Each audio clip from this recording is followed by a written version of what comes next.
Là, c'est les spectateurs. En fait, l'idée, c'est que ce soit les sculptures qui saluent les personnes qui passent, et non pas les personnes qui passent qui saluent les personnages. Ça, c'est de la résine montée sur armature métallique. Et puis surtout dans celui-ci, il y a beaucoup de ferraille.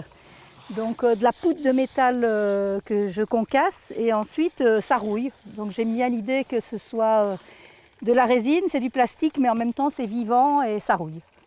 Systématiquement, dans toutes les expos, les gens vont s'asseoir entre les deux pour se faire prendre en photo, quoi. Mais même, j'ai déjà vu des petits papis-mamies sous la pluie qui dépliaient leurs petites serviettes et qui s'asseyaient pour se faire prendre en photo. C'est très interactif, là, ça marche bien. Alors, faire des grandes sculptures, c'est n'importe quoi, parce que c'est plus difficile à transporter, c'est plus difficile à vendre, et en même temps, je suis toujours tentée par le grand. Là, je suis en train d'en terminer une qui devait faire 2,40 m pour rentrer dans le camion. Elle fait 3 mètres et elle ne rentre pas. Bon, c'est comme ça. Je ne sais pas pourquoi j'ai besoin de faire du grand. J'aime bien l'échelle, au moins l'échelle humaine.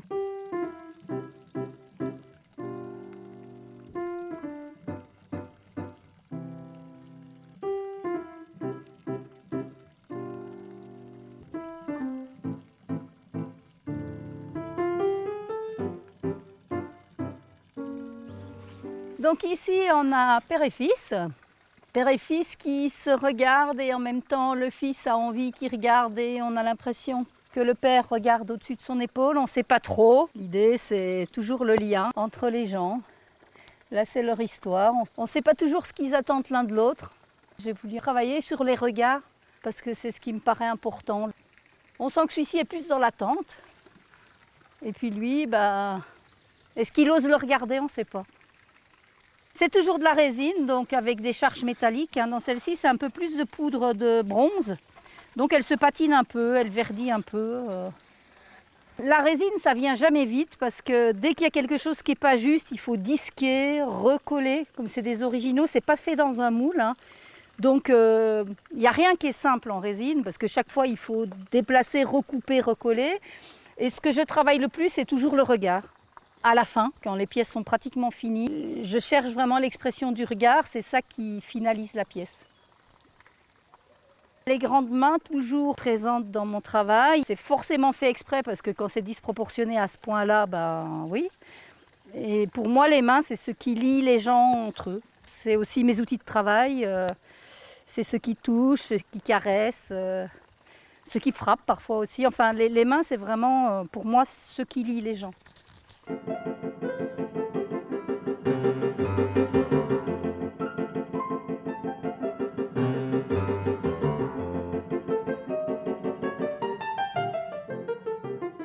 Alors celui-ci c'est réflexion, donc contrairement à moi qui cours tout le temps, il se pose et en fait l'idée c'est qu'il réfléchit un peu à où il va, un peu dans le mur par rapport à la nature, par rapport à ses relations avec les autres et c'est pour ça que j'ai voulu faire cette œuvre-là, avec l'idée de réfléchir un peu puis d'arrêter la course folle pour avoir toujours plus et écraser les autres et abîmer tout ce qu'on peut abîmer pour gagner des sous, quoi. Enfin voilà, c'est un peu l'idée de celui-là. C'est une résine aussi, donc toujours avec des charges métalliques et puis voilà. Après c'est très massif comme ça, mais à deux ça se porte, hein. Et le cube est en résine aussi, c'est deux éléments séparés, oui.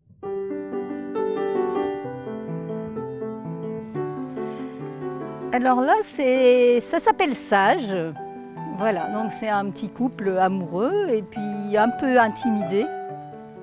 Il se touche du bout des doigts. Le monsieur est plus intimidé encore que la jeune femme. Et le reste de l'histoire, c'est eux qui l'affrontent.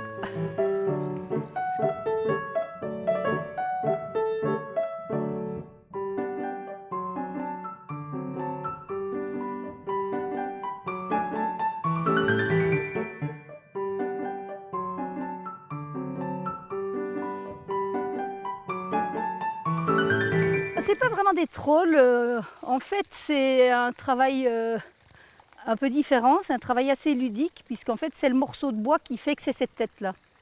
Donc je socle mon morceau de bois et puis du coup là je pars vraiment un peu moins colère parce que colère il avait déjà les les bois qui faisaient des espèces de bras un petit peu énervés.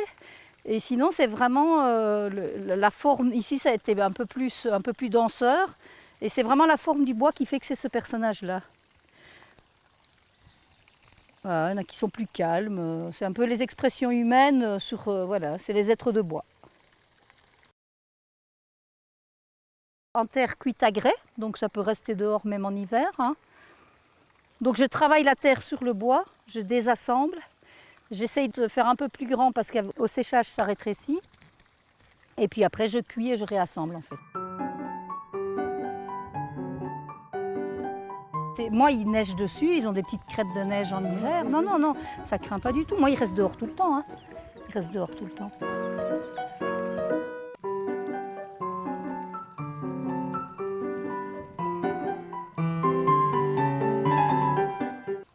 Et là, c'est la Miss. Bien présente, bien terrienne, avec des grands pieds, bien ancrés, et puis qui défile. Alors ça c'est la grasse, donc c'est un tirage résine d'une pièce voilà, que j'ai déjà tiré une fois en bronze et il faut que je tire la deuxième. Là c'est quelque chose d'un peu plus classique, voilà, avec une femme, une vraie femme quoi. Enfin, comme toutes les femmes que je fais, souvent c'est des femmes... Ce qui m'intéresse, voilà, c'est une pose naturelle, pas sophistiquée, voilà, comme dans la vraie vie.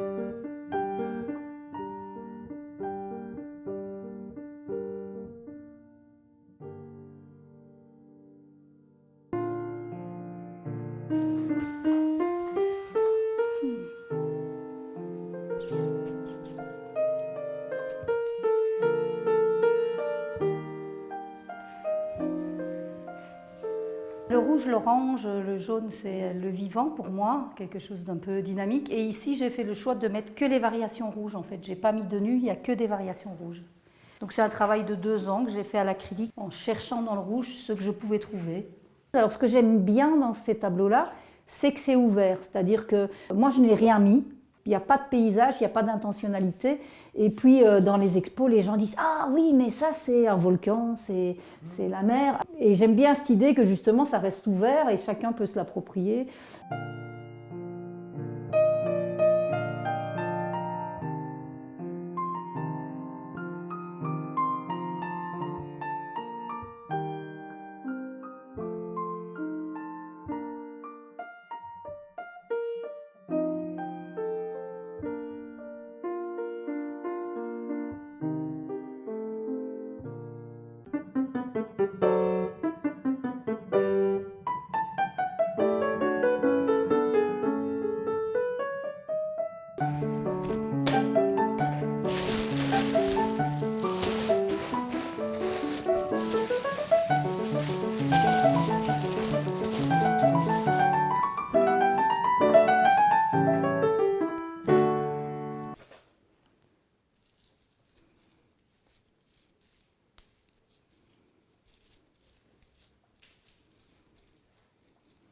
Alors là, en fait, je vais faire un personnage debout.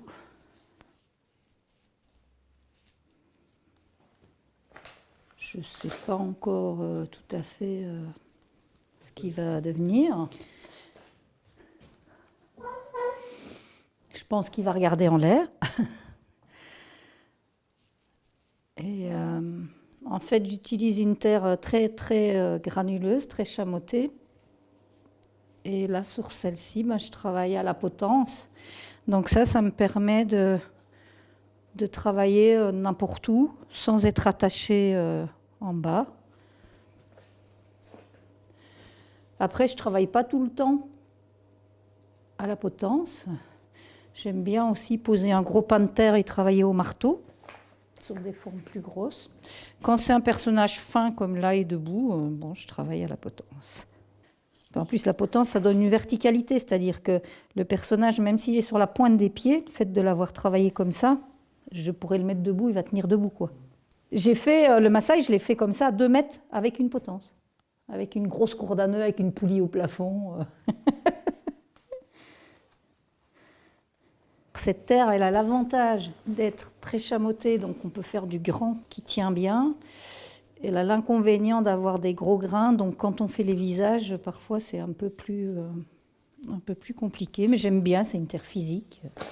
Elle est dure d'origine et j'aime bien.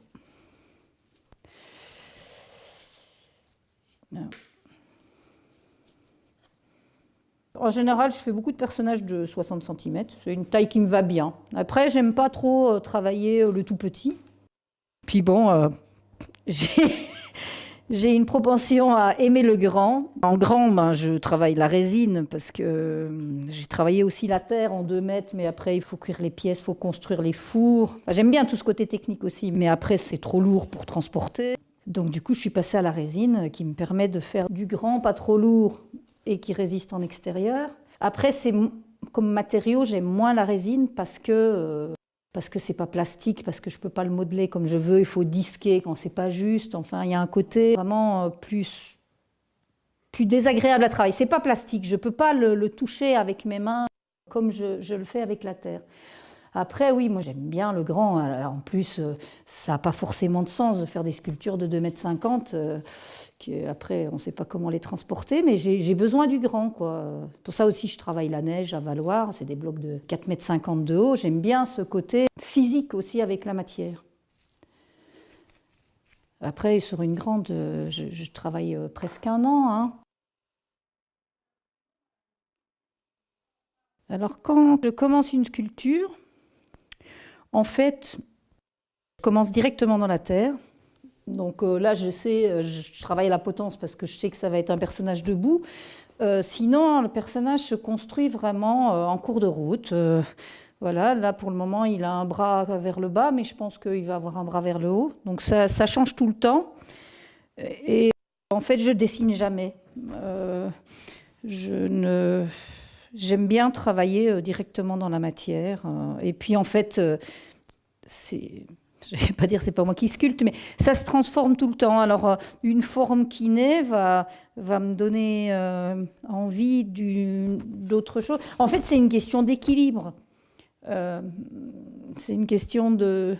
À un moment, il y a des choses qui amènent d'autres choses, et c'est comme ça tout le temps, quoi. Donc, en fait, c'est ça que j'aime bien aussi, parce que la terre, c'est vivant, et puis on peut en mettre, on peut en enlever, on peut décider tout le temps de transformer, quoi.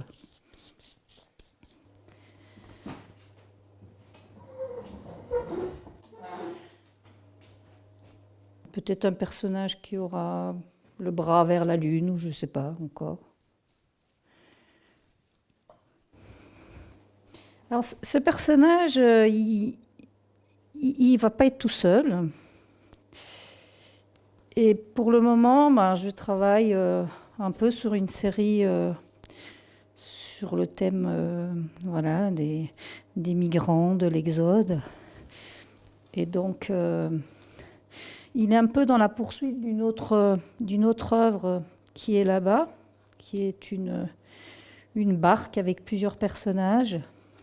À la fois ce groupe d'hommes plutôt tristes, celui-ci qui vient vraiment protéger les 2 autres, et puis celui-ci qui est debout, voilà, vers l'espoir, voilà, je suis debout et le monde m'attend.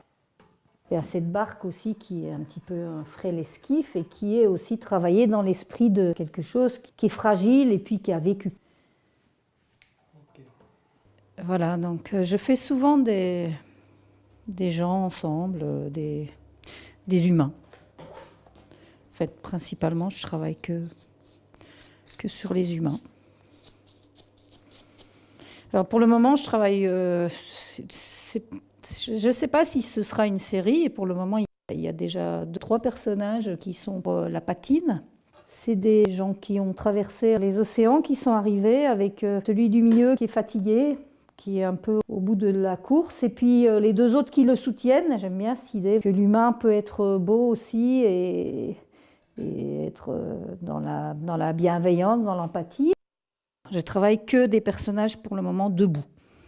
C'est important qu'ils soient debout, parce que voilà, c'est des hommes debout. Et quoi qu'il arrive, l'homme arrive dans des situations parfois dramatiques, à garder espoir, rester debout.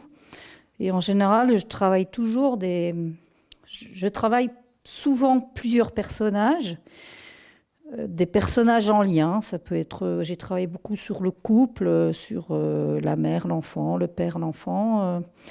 Je travaille sur nos destins d'humains, en fait. Ces migrants, c'est quelque chose qui m'interroge, Pourquoi certains se retrouvent avec rien quand d'autres sont nantis ou ont trop ou ne savent plus quoi faire avec ce qu'ils ont. Souvent, les enfants me demandent pourquoi les sculptures, ils sont tout nus. Je ne sais pas si en histoire de l'art, il y a une raison pour laquelle les personnages sont tout nus, mais les miens sont nus par rapport au fait que quand ils sont nus, ils n'ont plus l'apparat, ils n'ont plus le paraître, ils sont pareils, tous. En sculpture, l'idée, c'est pas de raconter une histoire, mais il y a des choses qui se passent et des choses qui me touchent et qui, du coup, vont déclencher l'envie de travailler sur ce thème-là. Cette histoire qui est la mienne, qui fait que je fais ces choses-là,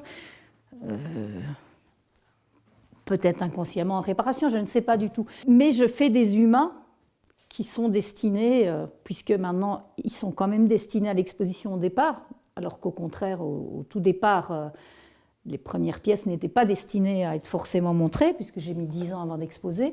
Mais maintenant, ils sont faits dans l'esprit d'être exposés, et donc du coup de partir à la rencontre des gens. Alors, je pense que je fais des œuvres qui touchent de toute façon, déjà par le thème, parce que je fais des humains, et qu'on est tous des humains.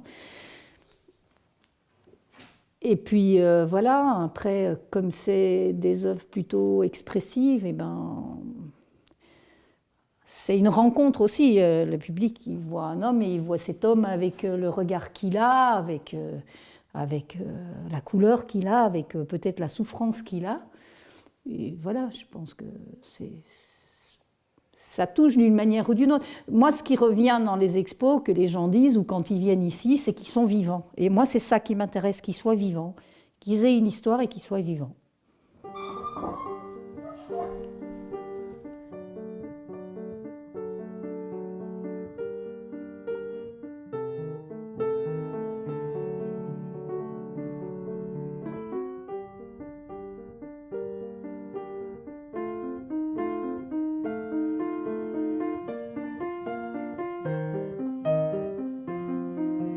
Alors, les visages, moi, c'est ce qui me...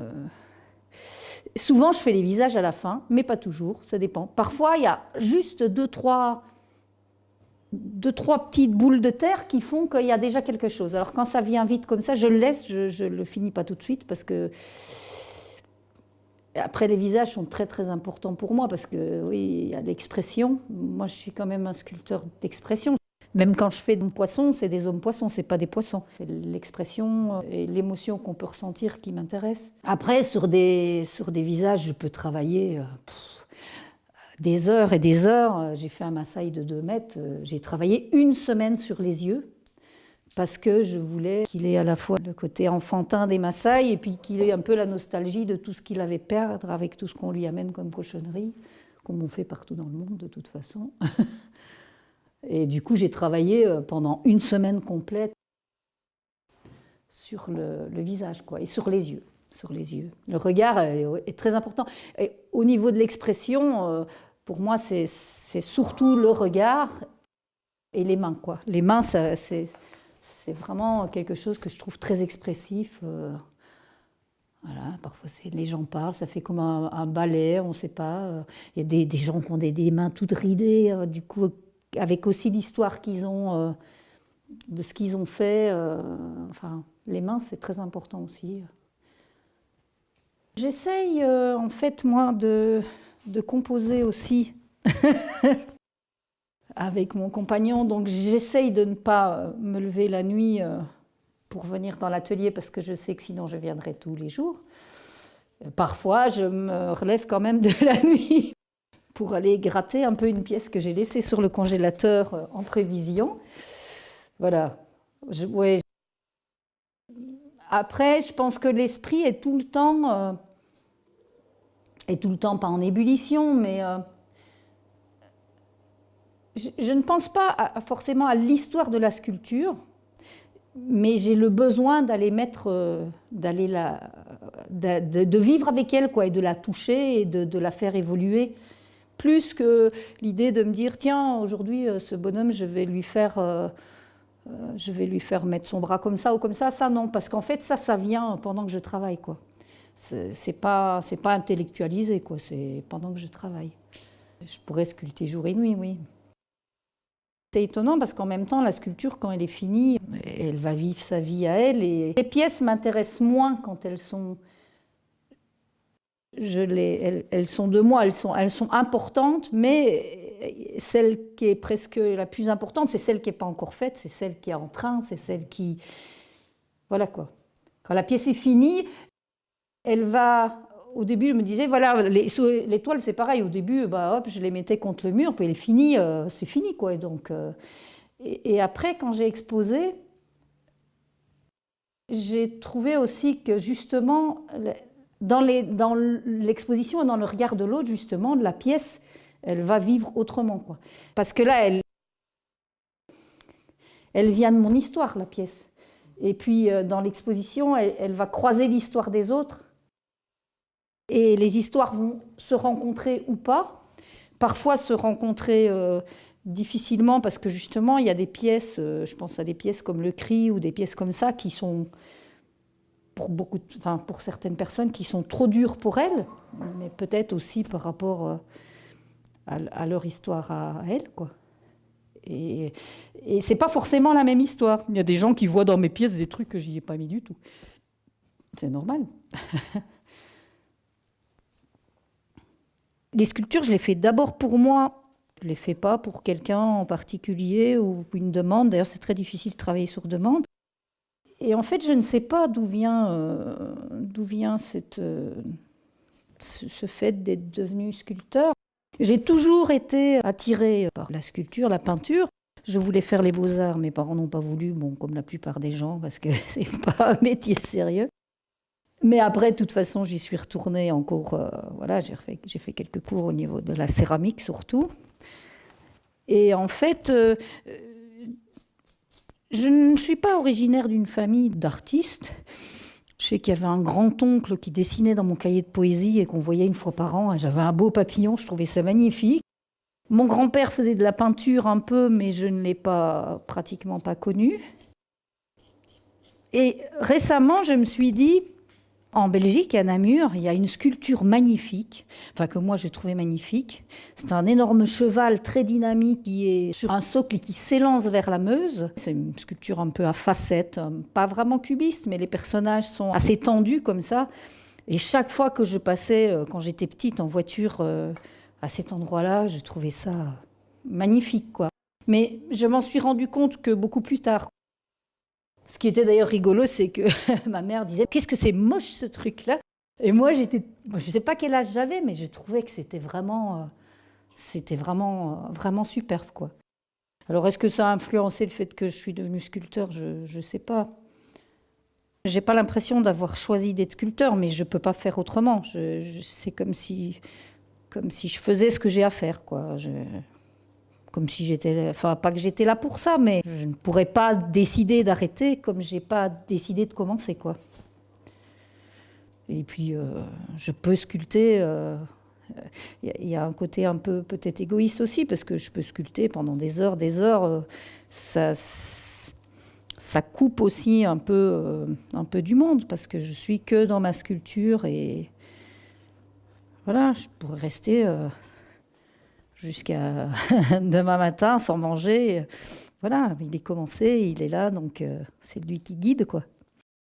Parfois, au niveau social, c'est Faut penser aussi qu'il y a le reste de la famille, on va dire.